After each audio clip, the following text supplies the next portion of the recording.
Welcome, everybody, to this new episode of CCIR Student Spotlight. With me today is Kamalika, a 15-year-old high school student from San Marcos High School in California. During her time at CCIR, Kamalika studied neuropsychology of emotions with Dr. Ann Kever from the University of Cambridge, as well as Dr. Melanie Brion. For her final project, Kamalika focused on emotion and facial recognition in Parkinson's disease. During today's episode, we're going to learn a little bit about Kamalika's experience, talk a little bit about her project, but first things first, I just want to say welcome, Kamalika, to the show. Hello, thanks for having me. So first things first, Kamalika, congrats on being selected as one of the Student Spotlight Scholars. The first thing I want to ask you is sort of how you came to be interested. Tell me a little bit about sort of how you came to be interested in broadly the field, I guess, of psychology and neuroscience. What brought you here in the first place? It's kind of a interesting and kind of unusual story. So back summer, a year ago, summer of 2022, me and my cousin started watching Chicago Med, a TV show. And in this TV show, there's a character, Dr. Charles. And during each episode, he would be involved with solving a case among a patient who became diagnosed with some neuropsychology disorder. And he was a psychiatrist on the show. And I felt really connected with his role because he was very understanding, and the way that he was able to use his experience in the field and help others and basically bring families together, bring people together, that really inspired me. And then I became more involved in the neuropsychology and neurology field, and I began researching a bit more.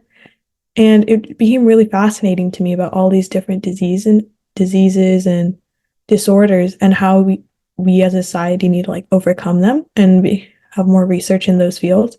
So that was basically how I got into neuropsychology and neurology. That's super interesting. So I haven't heard of this show before, but it sounds a little bit like a kind of neuroscience-y psychology version of Dr. House. I don't know if you know that one. How times have changed. Okay.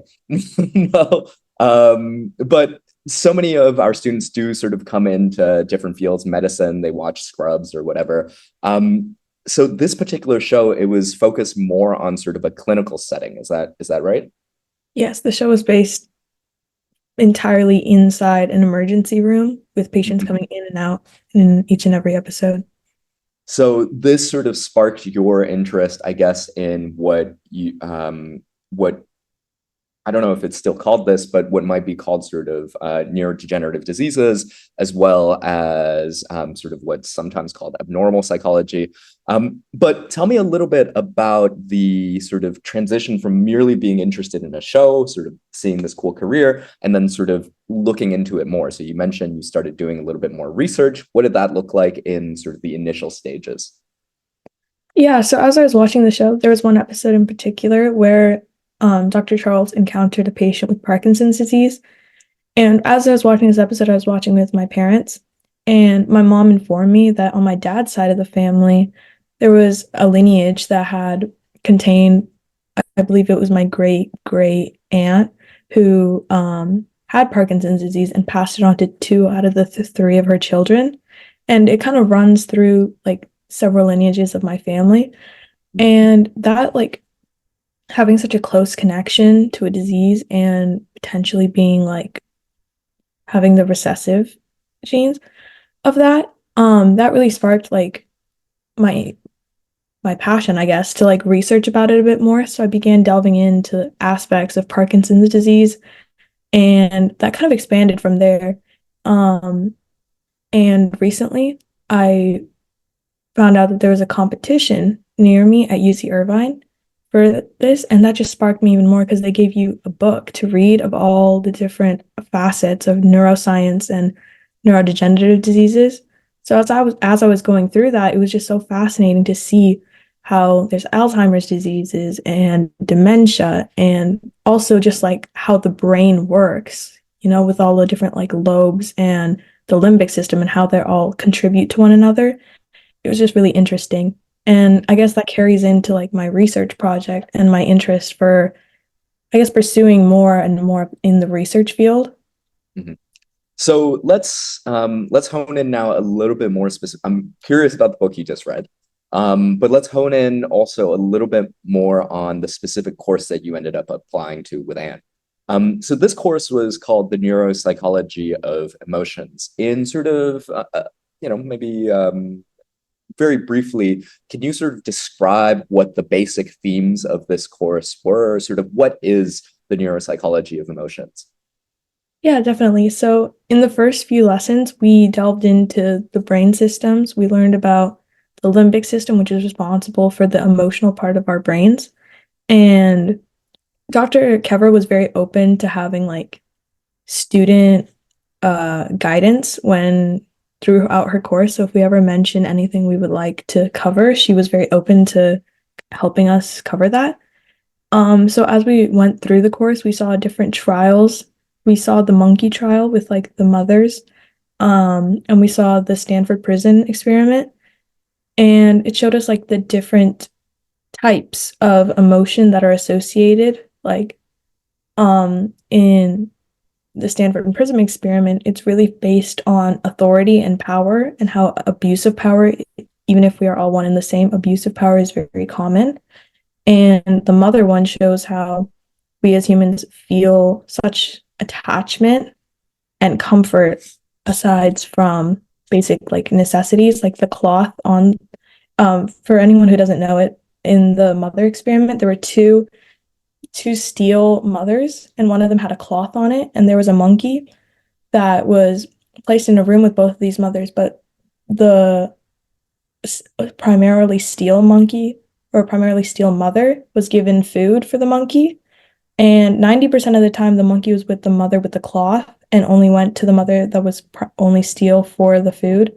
So we delved into all those like different types of trials, along with just learning about how like there's different types. We also delved into emotion recognition and facial recognition, along with um, addiction and many other like facets of emotion. It was overall emotion, but emotion is such a broad topic that it was amazing to be able to like delve into such different facets of it every week or every other week. So tell me a little bit about, I guess I'm curious which was in the sort of lecture portions of the course, which was sort of, obviously you ended up working on facial recognition, so I suspect that's probably one of the answers. But which were sort of the courses that most gripped your interests? Yeah, definitely facial and emotion recognition. I also really liked learning about the trials. Um, as from my little tangent that I went on right there. It was really interesting because they've all happened before, and some of them might not ever happen again because of the very grueling like outcomes that came from those trials. Um, but yeah, it just shows us so much more like aspect as to like human or animal like interactions as opposed to just like learning facts. And it was amazing to like learn about all of the different like aspects of human behavior in general because you know, us as humans are still something we're trying to figure out, and with interactions with the world around us. Absolutely. We are, I think one of the most exciting things about learning more and more about psychology and neuroscience is also just learning the extent to which we are actually obscure to ourselves and how much we don't know about how our own minds actually work. Um, so you ended up working on facial recognition. So it must have been something in that particular lecture that gripped your interest. What was it about this particular topic that you found so interesting? Yeah, so in this particular lecture, Dr. Kever, she showed us different images of faces of people, and we had to like guess what emotion they were trying to portray or what they were feeling. And in the beginning, it was fairly simple, but that began like I began thinking like, how did this become so simple for me? Like, was I trained from such a young age to understand these emotions? Is it just like a natural thing that occurs? And as we went on, we saw how people with autism, Parkinson's, Alzheimer's, they interpret other people's faces, and it became so much harder to differentiate the emotions in their faces. And that began to me to like that led me thinking like, I wonder how like our brains are able to develop different emotions and like feelings and like interpretations of faces depending on how we our experiences and also how our brains are reacting to like such neurodegenerative diseases, because Mhm. in some cases it's much more grueling than others. And I guess it's also a part of like how we interact with others and how they interact with us. And just for clarification, so for when patients undergo neurodegenerative diseases, are you saying that they become unable to recognize other people's faces or that their own facial expressions become more difficult to recognize? Oh, I'm talking about how like if I was looking at you, understanding the emotion on your face would be much difficult for me. Mhm. If I had like if I was if I had pertained to neurodegenerative disease. Right. So now I guess I'm getting a better understanding of what your tell me a little bit now about, I guess, your project. So was your project sort of focused on what happens to facial recognition processes when patients undergo Parkinson's? Is that the focus of your inquiry? Yeah. Yeah. So tell me a little bit. So I think you're beginning to sketch a little bit about how you ended up arriving at your particular topic. So you were exploring sort of the different areas of the neuropsychology of emotions, and you guys ended up in the module focusing on facial recognition. During the facial recognition thing, you learned a little bit about how neurodegenerative degenerative diseases end up affecting facial recognition processes in the brain. Um, in this process, how did your, I guess, your TA, your mentors, and your peers help also clarify your thinking about what you ended up wanting to work on? Yeah, both my Dr. Kever and my TA, Dr. Melanie Brown, they helped a lot throughout the process.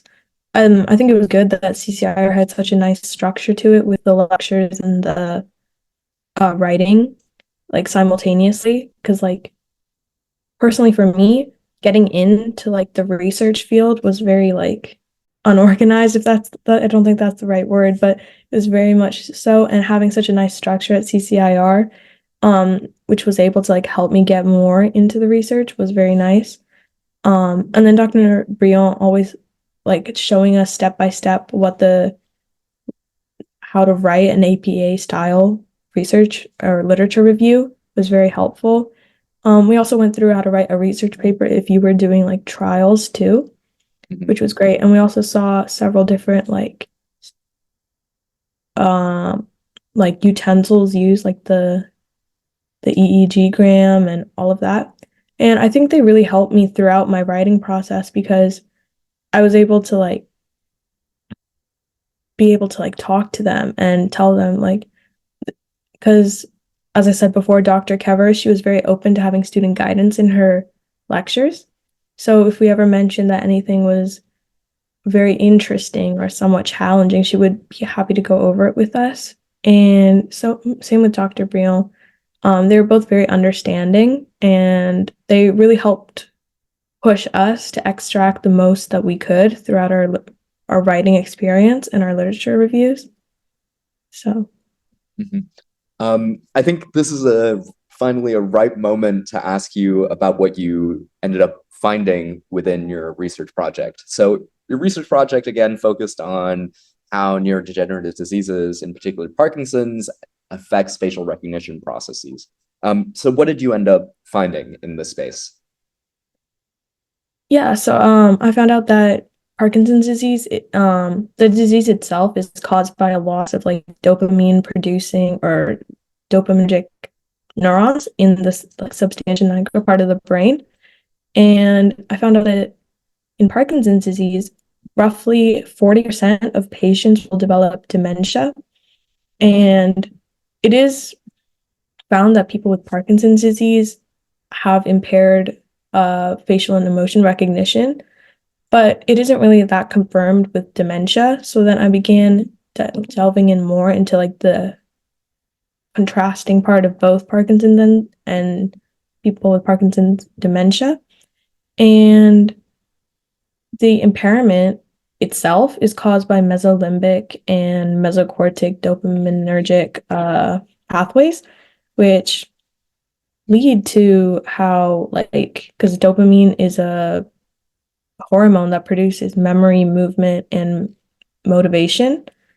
And people with Parkinson's disease, they experience tremors as like a result of non-motor, well, not well, no control over their motor movements. So as we went on, we found out that people with Parkinson's disease, it is significant that they experience it because they're experiencing other symptoms as well. But with dementia, it's like I said before, it's less confirmed. So I kind of delved in more into like the dementia aspect of it. And there's several trials, and they show how people with Parkinson's disease, they definitely form at like an older-ish age, although some patients definitely experience it from a younger age. But the primary age is between like 35 to 80, in which people pertain Parkinson's disease, and diagnoses are typically before 65-ish. So as like patients with PED, they experience life, it begins deteriorating more at an older age. So it's more severe at the older age as opposed to the younger age. Hmm. And as Parkinson's develops, it also becomes much more significant in terms of their inability to recognize emotions and faces. Is that sort of what your finding ended up concluding? Yeah. Hmm. And how, in your research, does this particular component of I guess, all the sort of different compounding symptoms of Parkinson's, how does this part of and emotional recognition play within sort of the overall disorder that is Parkinson's disease? So how does this affect people? Yeah. So like I said before, like Parkinson's typically a little less than 50%, 40%-ish leads to dementia. And as like patients, they begin to grow older and their symptoms increase, along with their lack of facial and emotion recognition. That becomes very hard to like be able to treat, especially if they're continuing with their tremors and Hmm. they're unable to recognize faces. So pertaining like not necessarily solutions, but ways to slow that neurodegenerative aspect of the disease from a younger age will be able to not necessarily completely treat it, but help in movements towards slowing it. Mhm. Because Parkinson's is a neurodegenerative disease and it'll continue, but if we like are able to like find a solution to slow it, then patients that are able to retain more emotion recognition and facial recognition, they'll be more like aware and possibly allowed to like explain their symptoms and their feelings and get more care essentially. That's super, super interesting. So the idea is that because facial recognition and emotional recognition is such an integral part of everyday interhuman interaction and communication, that by missing this particular link, it actually ends up ramifying in their care in all sorts of other ways. Is that the sort of basic idea? Yeah. Yeah. That's super, super interesting. I have a few more questions to ask you about your project more specifically, but I want to take a quick step back here and just talk a little bit more generally about the process of writing a research paper for you. So I'm curious, is this sort of the first sort of large scale in-depth research paper that you've ever written? Yes, it is. Yeah. And as you know, that's very different. As you now know, that's very different probably from most of the other things that you've read or you've written thus far in your life. Tell me a little bit about some of the differences you noticed and how you ended up traversing the those differences, sort of how you ended up learning to cope with these different requirements that are put on you with a research paper. Yeah, so the research paper, the literature review part of the program was mainly through my TA, or Dr. Melanie Brion. And we, in the first few weeks, we learned about the APA style of writing and how there's certain requirements to write the literature review. And the very first thing she told us is that you are going to have a lot of citations in your paper, which is very different compared to what I normally write, because when I normally write, I write it all and cite my things at the end. But basically, every sentence, anything you take from other sources, you need to cite and you need to rephrase it, which is definitely a big change because writing the research part of it, paper part of it was a lot. It takes a lot of time to produce such a hefty paper, um, which is definitely different compared to anything else I've done. Like, I don't believe I've written a paper more than a week tops, but this took months to be able to write. And it's very daunting because it's so much writing, but Dr. Brion was very adamant about whenever you have time, just write. The only way to get better at writing is to write and redraft and revise yourself. And that was very motivational for me because in the beginning stages, I was like, oh my gosh, this is so much to write. But then she really helped me ease into getting a pace and being able to write. And yeah, she was very supportive. And the TA aspect of it, each week we went through the different parts in depth, which was very helpful. And it was very interactive. Like she would pose a question and we would have to answer. And she'd develop on those questions to be able to give us a more solidified answer. Mhm. And as we progressed, we were revising each other's writings, which was very helpful to be able to see like how like other people can interpret papers and also how to like get better with my structuring and my grammar specifically. Mhm. So yeah, going through that process was amazing with Dr. Brion. And again, like Dr. Kever, she was very open to student feedback with her course. So we would, in the beginning, there were like set assignments for us to do. But as we eased into it, we were more like doing it on our own. And yeah, it was great to be able to have such a nice and encouraging mentor. Mhm. Um, that's really excellent to hear. Tell me a little bit about, I guess, how doing this level of work, where you're suddenly not just citing a couple of sources at the very end of your paper, where you're citing every other sentence, looking at scientific papers, trying to write something that's more long, in-depth, and comprehensive, something that requires you to do day in, day out work. How has that changed your understanding of, I guess, what science requires? What good writing is? How has that changed you as a thinker and a budding scientist?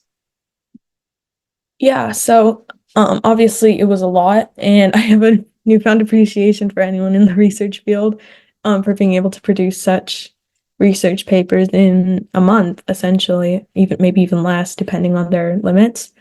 Um, yeah, when we were going through the course, Dr. Brion and Dr. Kever had their own experiences of how they used their experiments and were able to produce a paper around that. So that is definitely something I wish to do in the future as a scientist. And being able to like produce your own research, like having a change in the field is absolutely amazing, I believe. And yeah, as a thinker, I think writing this page has taught me a lot about like persevering through it because it was a lot. Um, and yeah, it just opening new pathways for research and like thinking, like being when I first delved into Parkinson's, I kind of didn't know too lot. I knew about the disease in general, but going through all the different components, not just in facial and motion recognition, but as the neurodegenerative disease as a whole, was great. And I think like as a person in science or in the science field, there's a lot that goes into anything that you do because you're helping basically the entire world learn more about processes. And I think it's amazing. And to be a part of that while gaining the knowledge and learning as a thinker how to like move past block points is a great life skill. Mm. Um, Perseverance is definitely a skill that you will learn whether you like it or not if you end up finishing a research paper. It's not the easiest thing to do, but as you were saying, definitely something that's deeply rewarding if you sort of pull through on. Um, I'm curious now. We're sort of, I think, getting to our final few questions as we hit the half-hour mark.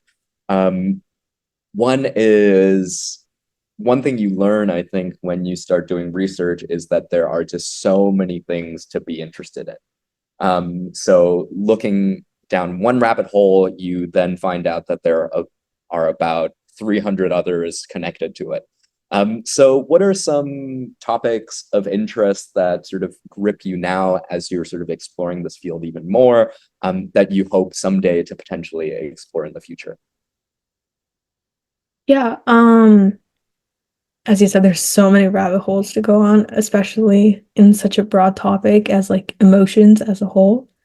Um, Something I'd like to like delve into in the future is probably like addiction or abuse, specifically because as I was researching like what I should do my paper on, um, Dr. Brion, she had several examples of her own trials when she was going through it, and I found those very interesting because she delved into abuse and addiction and the results in such like car crashes and all that. So, yeah, definitely delving into that would be a place to pursue.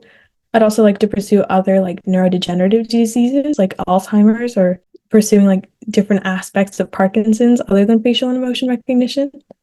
So, yeah. Yeah, I mean, the scientific world is your oyster. So it's always my experience that as soon as you start doing research, the first thing you learn is just how much there is, in fact, to learn. Um, People, I think, outside of science who haven't really done research or just outside of academia more broadly tend to think of science as just sort of a settled body of facts. You know, you have a couple of physical theories and so on. Turns out it's just this humongous field of knowledge that you can never sort of exhaust at this point. So really glad to hear that you have so many new interests budding up and so many different avenues to explore. I'll close out with the question that I asked all students in these Student Spotlight series. And the question is pretty simple. It's just this.